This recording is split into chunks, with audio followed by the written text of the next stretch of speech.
We will need some image planes, so let's load them in firstly. I will go to the front view, hit Shift and V, back and select the front one as we are in the front view.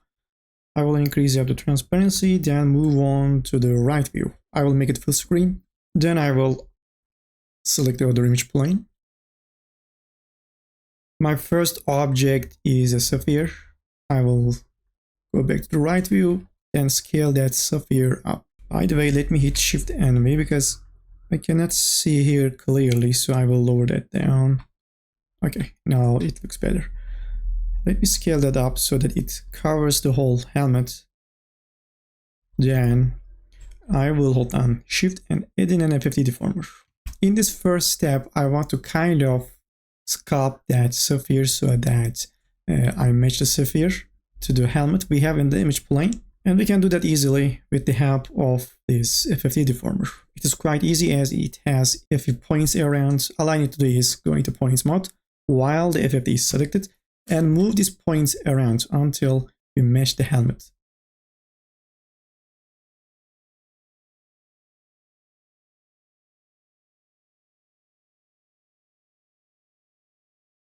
Alright, this is going to be it.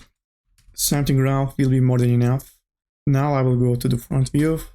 I will go into points mode again while the FFT is selected. And I will simply select them all and scale them along the X. Now I will select only the bottom points and scale them along the X. I will move up, select them.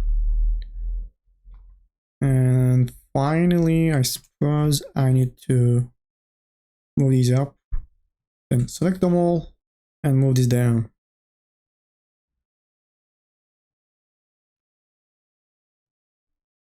Okay, this is going to be enough. Let me call this projection because I will be using this object for projection purposes. So it is supposed to be really smooth.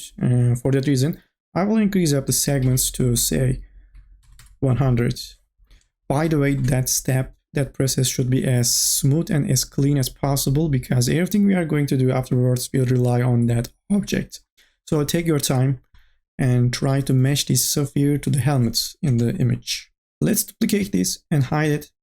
I will select the second object and set the type to hexahedron so that we have more proper topology. But the problem is that it is too high, too dense. So I will lower that down to something manageable like 40.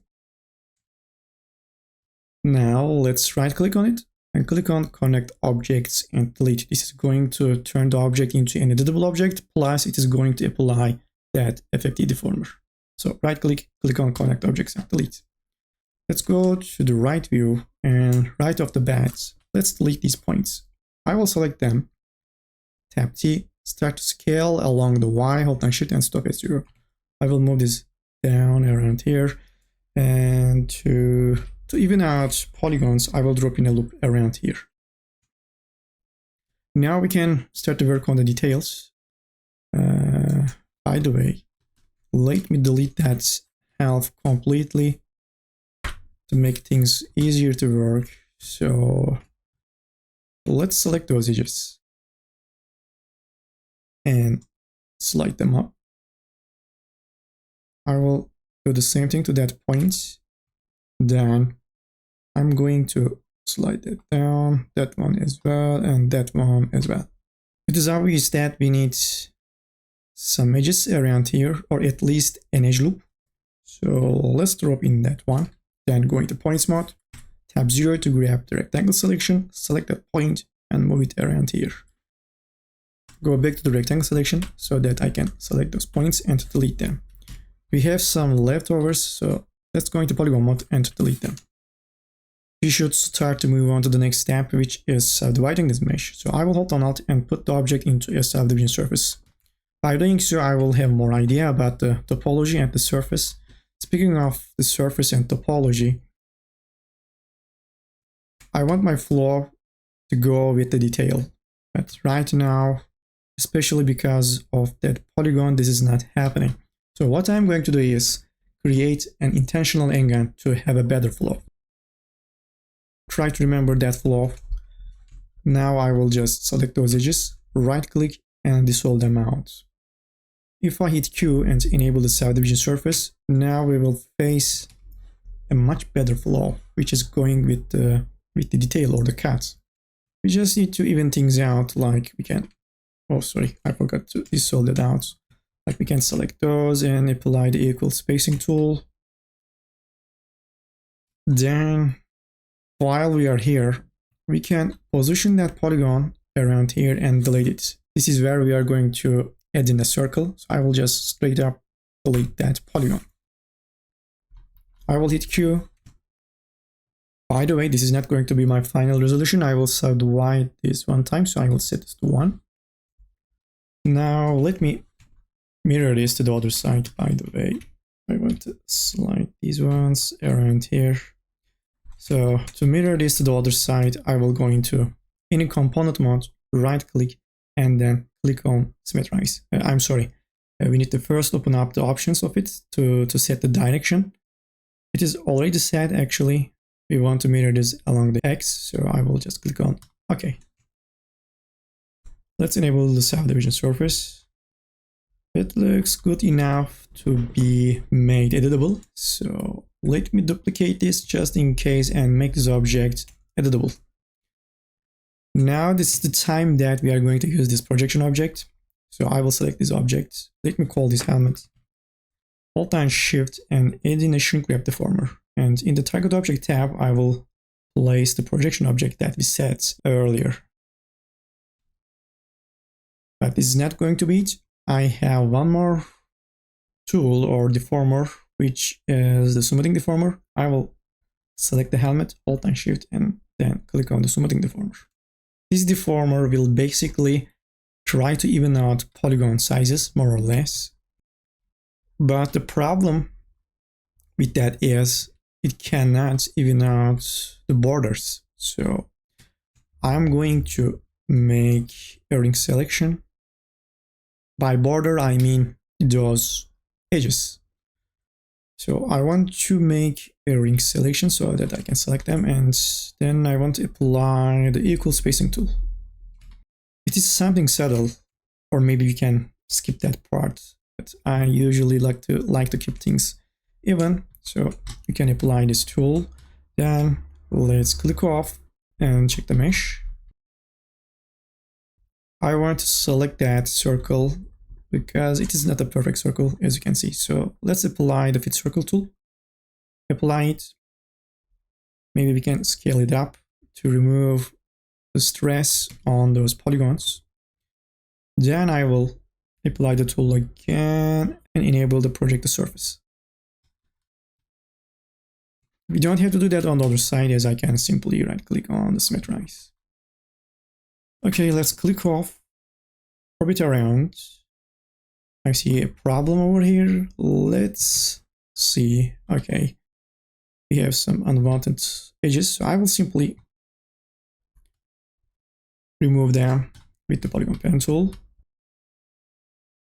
Actually, I am not vibing that polygon, but the thing is that I don't think it is going to create a problem as we set up the curvature, and we have the polygons about the same in size, more or less, so we can just leave that polygon as it is. But if you want a perfect flow, we can, for example, add in that edge in, get rid of that one, and then maybe we can connect that one to that one and dissolve out those ones.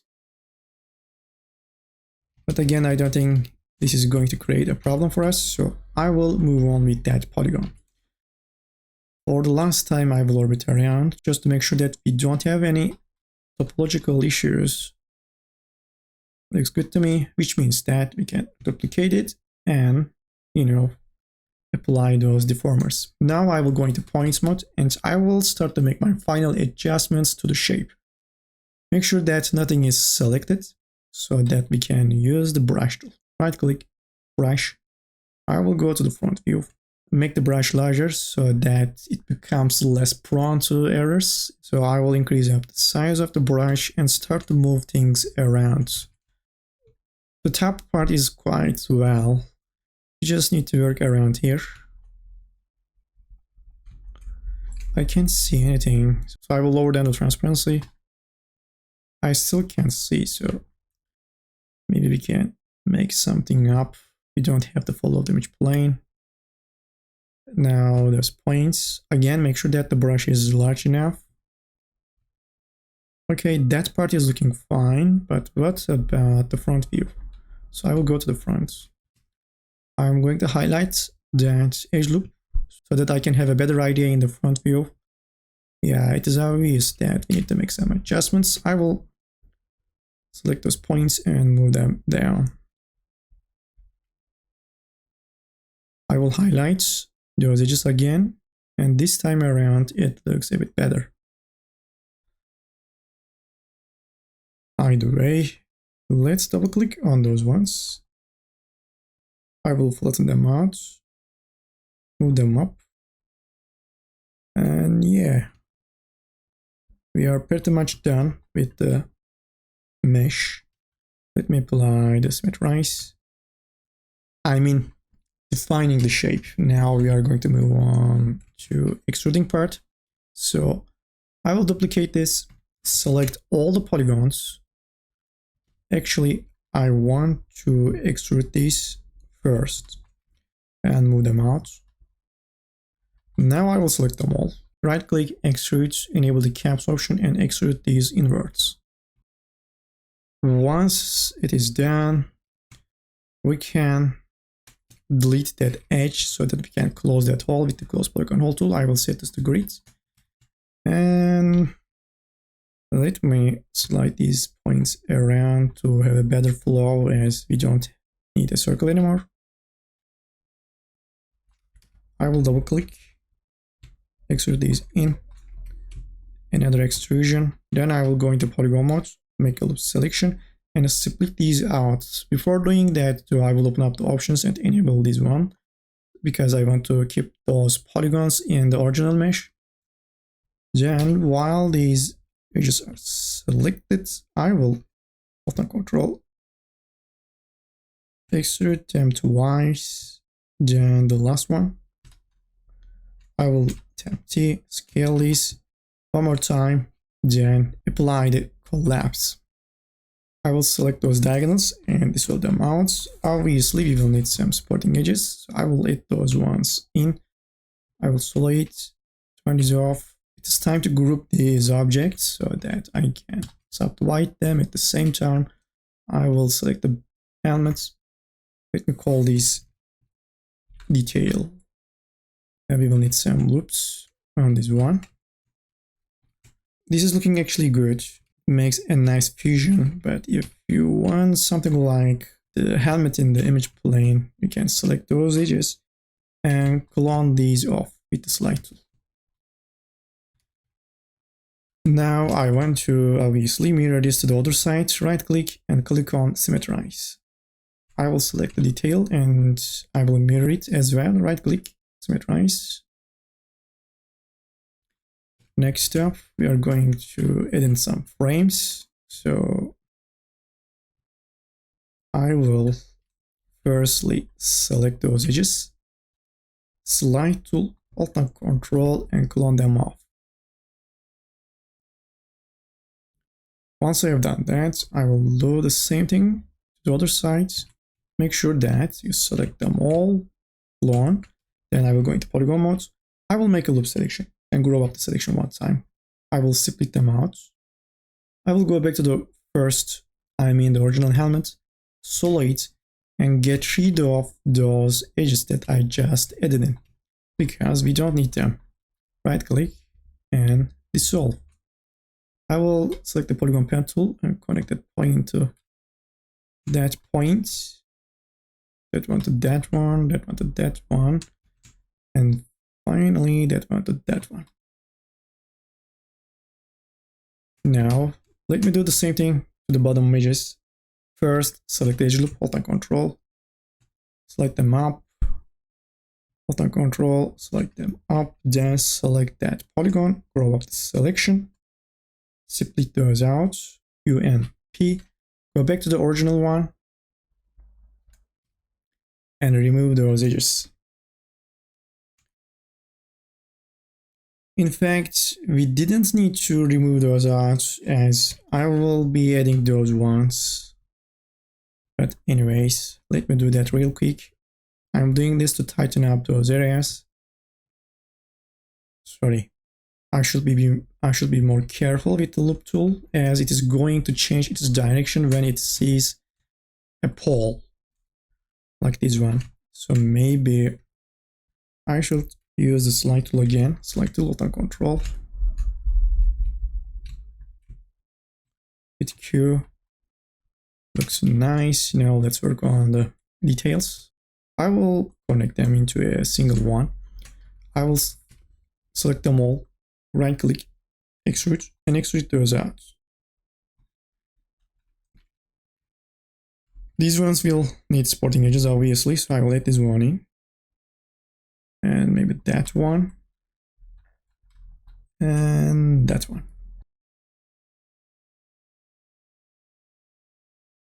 We still have control over these objects as I can select those polygons with the loop selection tool, and with the help of the normal move tool I can adjust the thickness.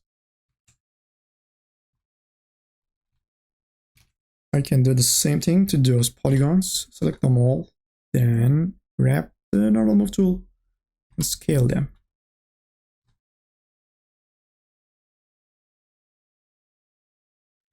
I'm going to select that and that one as well. These are my final adjustments.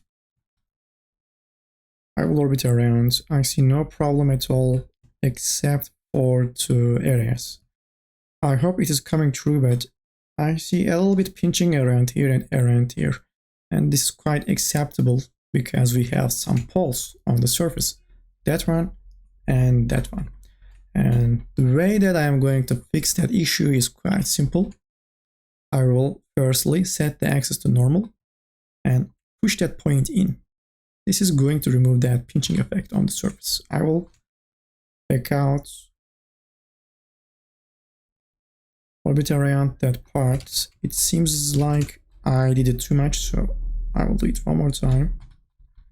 Okay, now it looks perfect. I will do the same thing to that point. I will move it along the Z. And yeah, this is it. Let's not forget to apply the symmetrize. I think we can wrap up the tutorial. We have a nice flow, nice topology, nice shading. So I'm quite happy with the results. I hope I was able to give you an idea about how we can approach modeling this kind of shapes. All you need to do is follow a gradual process, like you firstly start off really slow and low in density, then you gradually increase up the density so that you can add in more details. In fact, speaking of details, to add in more details to that helmet, we need to subdivide it. The reason being, if I go into wireframe mode, you can see that we don't have enough resolution. For example, if I want to add in a hole around here, I need to make an inset, then apply the fit circle tool. But the problem is that this is going to create diagonal edges on the surface. And you know, diagonal edges are the #1 enemy when it comes to curved surfaces. So we need to find a way to add in circles without getting diagonal edges. So to do that, you forget about the inset process, you straight up apply the fit circle tool. But that, as you can see, has a limitation, as this is the circle size that you can get with those polygons, as you cannot scale it more than that. This is also going to create those diagonal edges. So what we need to do is subdivide the mesh. And I can do that with the subdivide tool in the right click menu. I will open up the options, enable smooth subdivision. One subdivision will be more than enough. I mean, that depends on the detail you want, but since we want simple circles, I believe that resolution will be more than enough. Now we can select those ones and apply the fit circle tool. Or we can deselect these, or we can select those ones and apply the fit circle tool to those 2 polygons. Circle tool, I will turn off the project surface, apply the tool, and then enable the project surface. It seems like this is how you're supposed to use this tool. I just learned that recently after years, but I suppose this is how it works. Now I will make an inset. This is already set to normal. I will move that down. Then maybe another inset and hold the control, extrude. Now I will select those edges, hold the control.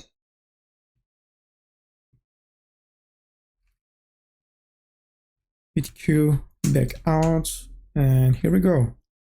A detail without any artifacts around it, and that was possible thanks to the flow around it. As you can see, everything is quite straight. Now we can apply this to the other side with the symmetrize. We can do the same thing around as I showed you how you can do that. You need to simply select 4 or 2 polygons.